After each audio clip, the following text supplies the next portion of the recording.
Babe Ruth was born February 6, 1895 at 216 Emory Street in South Baltimore, Maryland. The house was rented by his maternal grandfather, Pius Schamberger, a German immigrant who eked out a living as an upholsterer. Babe's parents, Kate and George Sr., lived above the saloon they owned and operated on Camden Street. Kate would walk to her father's home each time she gave birth to a child, 8 in all. Only Babe and his sister, Mary, survived infancy. Young George was known for mischievous behavior. He skipped school, ran the streets, and committed petty crime. By age 7, he was drinking, chewing tobacco, and had become difficult for his parents to control. Mary recalled how their father would beat Babe in a desperate attempt to bring the boy into line, but to no avail. He was finally sent to St. Mary's Industrial School for Boys, a school run by Catholic brothers. Brother Matthias, a Roman Catholic priest, and the school's disciplinarian, became the major influence on his life, the one man Babe respected above all others. It was Brother Matthias who taught him baseball, working with him for countless hours on hitting, fielding and later, pitching. Because of his toughness, George became the team's catcher. He liked the position because he was involved in every play. One day, as his team was getting pounded, Babe started mocking his own pitcher. Brother Matthias promptly switched George from catcher to pitcher to teach him a lesson. But, instead of getting his comeuppance, Babe shut the other team down. Brother Matthias brought Babe to the attention of Jack Dunn, owner and manager of the minor league Baltimore Orioles, and the man often credited with discovering him. In 1914, Dunn signed 19-year-old Ruth to pitch for his club, and took him to spring training in Florida, where a strong performance with bat and ball saw him make the club, while his precocious talent and childlike personality saw him nicknamed Dunn's Babe. On April 22, 1914, the Babe pitched his first professional game, a 6-hit, 6-0 victory over the Buffalo Bisons, also of the International League. By July 4, the Orioles had a record of 47 wins and 22 losses, 25 games over .500, but their finances were not in such good shape. In 1914, the breakaway Federal League, a rebel major league which would last only 2 years, placed a team in Baltimore, across the street from minor league Orioles, and the competition hit Orioles' attendance significantly. To make ends meet, Dunn was obliged to dispose of his stars for cash, and sold Ruth's contract, with 2 other players to Joseph Lannon, owner of the Boston Red Sox, for a sum rumored to be between $20,000 and $35,000, although some sources say it was closer to $3,000. Though Ruth was a skillful pitcher, the Red Sox's starting rotation was already stacked with lefties, so they initially made little use of him. With a 1-1 record, he sat on the bench for several weeks before being sent to the International League with the Providence Grays of Providence, Rhode Island. Pitching in combination with the young Carl Mays, Ruth helped the Grays win the pennant. At the end of the season, the Red Sox recalled him, and he was in the majors permanently. Shortly afterwards, Ruth proposed to Helen Woodford, a waitress he met in Boston, and they were married in Baltimore on October 14, 1914. During spring training the next season, Ruth secured a spot as a starter. Ruth joined a fine pitching staff that included Rube Foster, Dutch Leonard, and a rejuvenated Smokey Joe Wood, and their pitching carried the Red Sox to the pennant. Ruth won 18 games and lost 8, and helped himself with the bat, hitting .315 and slugging his first 4 major league home runs. The Red Sox won the 1915 World Series, defeating the Philadelphia Phillies 4-1, but because manager Bill Kerrigan preferred right-handers, Ruth did not pitch and grounded out in his only at-bat. In 1916 he returned to the rotation, although the team's offense had been weakened by the sale of Tris Speaker to the Cleveland Indians. After a slightly shaky spring, he would make a case as the best pitcher in the American League. He went 23-12 with a 1.75 ERA and 9 shutouts. The shutout mark is still tied for the best mark for an AL left-hander, as well as the current Red Sox record for shutouts in a season. Pitching again took the light-hitting Sox to the World Series, where they met the Brooklyn Robins. In Game 2 of the series, Ruth pitched a 14-inning complete game victory, helping the Red Sox to another World Series title, a 4-1 series win over the Robins. He repeated his strong performance in 1917, going 24-13, but the Red Sox could not keep pace with the Chicago White Sox and their 100 wins, and they missed out on a third straight postseason appearance. After the 1917 season, in which he hit .325, albeit with limited at-bats, it was suggested Ruth might be more valuable in the lineup as an everyday player. In 1918, he began playing in the outfield more and pitching less. His contemporaries thought this was ridiculous. Former teammate Tris Speaker speculated the move would shorten Ruth's career, but Ruth himself wanted to hit more and pitch less.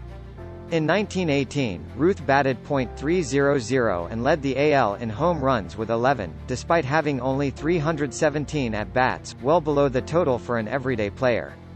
He also pitched well, going 13-7 with a 2.22 ERA, but now his emerging role as an everyday player limited to him to half the innings of the previous year. Ruth had excelled at the double-duty work, and he could make a case as the best player in the 1918 season. Additionally, he led the Red Sox to another World Series, where they met the Chicago Cubs. The 1918 baseball season is noted as the only time a war directly shortened the season. World War I dominated the news, and baseball, which escaped sacrifice in 1917, was not as fortunate in 1918. A number of ballplayers were drafted into the armed forces in 1918, and some players dropped their bats and gloves and went to work in war production facilities to escape the draft. Since he was married, Ruth was exempt from the draft. After U.S. Provost Marshal General Enoch Crowder issued his famous Work or Fight order in June of 1918, baseball, qualified by the government as non-essential, was forced to end the season in the middle of August. A 2-week grace period was allowed for the World Series, but the series was played in the heat of early September, the earliest the series has ever been played. The 1918 World Series would be marred by not only the specter of World War I, but by abysmal attendance and such low revenue sharing that players threatened to strike before Game 5 of the series. In the series, Ruth the pitcher went 2-0 with a 1.06 ERA, helping the Red Sox to a 4-2 series victory over the Cubs. During the series, Ruth extended his World Series consecutive scoreless inning streak to 29 2/3 innings, a record that lasted until Whitey Ford broke it in 1961. Since the Cubs' top left-handers James Vaughn and lefty Tyler pitched nearly all the innings, Ruth's left-hand bat was kept him from the regular lineup, and he batted just 5 times. The Red Sox had won their 4th World Series in 7 years, and 5th overall, and Ruth had played a major part in 3 of series titles.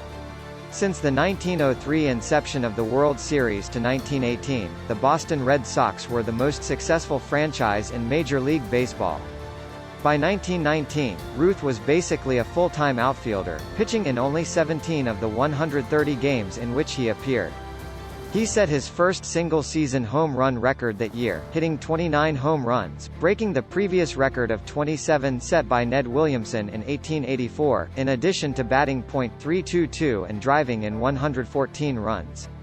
News of his batting feats spread rapidly, and wherever he played large crowds turned out to see him. As his fame spread, so did his waistline. Since his time as an Oriole, teammates had marveled at Ruth's capacity for food, and by 1919 his physique had changed from the tall athletic frame to more of a rotund shape, although Ruth's weight would have wide fluctuations until the mid-1920s. Beneath his barrel-shaped body, his powerful muscular legs seemed strangely thin, but he was still a capable base runner and outfielder. His contemporary Ty Cobb, noted for his cruel bench jockeying of Ruth, would later remark that Ruth ran okay for a fat man. Despite the box office appeal of Ruth, the Red Sox were in a perilous financial position. After he took over the club in 1916, Red Sox owner Harry Frazee had paid large salaries to attract the best players, some even accused him of trying to buy the pennant. But due to World War I, the Red Sox attendance, as in every other major league city, fell off badly in 1917 and 1918. Revenue was down, and the financial failure of the 1918 World Series did not help Frazee either. Frazee, whose true passion was the theater, owned his own theaters and financed his own shows, but recently his shows were also losing money. Having overextended himself financially, Frazee was desperate for cash, and his players were his only source of money. After the Red Sox championship run from 1912 to 1918 ended with a crash, the 1919 team finished 66-71. Frazee began selling off his best players. Frazee sold many of these players to the New York Yankees, until then, a perennial second-division club. After his record-setting season in 1919, Ruth made it clear he wanted his salary doubled from $10,000 to $20,000 a year. Knowing he could never meet Ruth's demands, Frazee worked out a deal with Yankees owner Jacob Ruppert. For a sum of $125,000 and a loan of more than $300,000 secured on Fenway Park itself, Ruth was sold to the Yankees on January 3. There was an uneasiness in the Boston sports world just after the sale was announced, although a number of sports writers supported the sale. On January 5, 1920, Frazee faced the press and answered his critics with calmness and assuredness. He justified his actions with these comments: "It would be impossible to start next season with Ruth and have a smooth working machine. Ruth had become simply impossible, and the Boston club could no longer put up with his eccentricities. I think the Yankees are taking a gamble. While Ruth is undoubtedly the greatest hitter the game has ever seen, he is likewise one of the most selfish and inconsiderate men ever to put on a baseball uniform." From 1920 to 1934, Ruth's tenure as a Yankee, the Boston Red Sox were the worst team in the American League. During this span they finished last 10 times, never finished above 5th place, and they had no winning season until 1935. After they sold Ruth, the Red Sox struggled to win even a single World Series until 2004, contrasted with the Yankees' overwhelming success in that venue, led to a superstition that was dubbed the Curse of the Bambino. Almost immediately, Ruth began to pay off on his investment. He trained extensively over the winter, and in 1920 turned up at spring training in fine condition. When the season started, it was clear that the more hitter-friendly Polo Grounds suited him, and Ruth's 1920 season turned into one that no one had ever come close to seeing before in baseball. He hit 54 home runs, smashing his year-old record, batted .376, and led the league in runs, 158, RBIs, 137, walks, 148, and his slugging average of .847 was a major league record for over 80 years. Barry Bonds eclipsed it with a .863 mark in 2001. Ruth's season was so dominating it led to one of the most amazing statistics in baseball history. In 1920, Ruth out-homered all but one team in baseball, as only the Philadelphia Phillies with 64 hit more home runs than Ruth. Ruth's remarkable season had the Yankees in a serious pennant chase for the first time since 1904, the year a famous wild pitch by Jack Chesbro cost them the pennant. The Yankees battled the entire season with the Cleveland Indians, player managed by Tris Speaker, Ruth's old Red Sox teammate, and the Chicago White Sox, the same infamous Black Sox scandal team, but in the end, the Indians won the pennant and eventually the World Series. Ruth's impact on baseball went well beyond his statistics. Attendance, which had stagnated in the 1910s, greatly increased due to the attention Ruth brought to the game, and he was at the forefront of the new live ball era that revolutionized how the game was played. A few baseball people even gave Ruth credit for saving baseball after the Black Sox scandal broke in the fall of 1920, and although this was not true, Ruth's exploits on the field likely won back some fans who had been soured by the scandal. Unfortunately, his reckless lifestyle caught up with him quickly after this retirement. On August 16, 1948, Babe Ruth died of throat cancer. He was only 53. Nearly 10,000 people attended his funeral and tens of thousands more lined up along the streets of New York to pay their respects. Babe Ruth remains an icon today and one of the most recognizable sports personalities in history. His birthplace in Baltimore has been converted into the Babe Ruth Museum.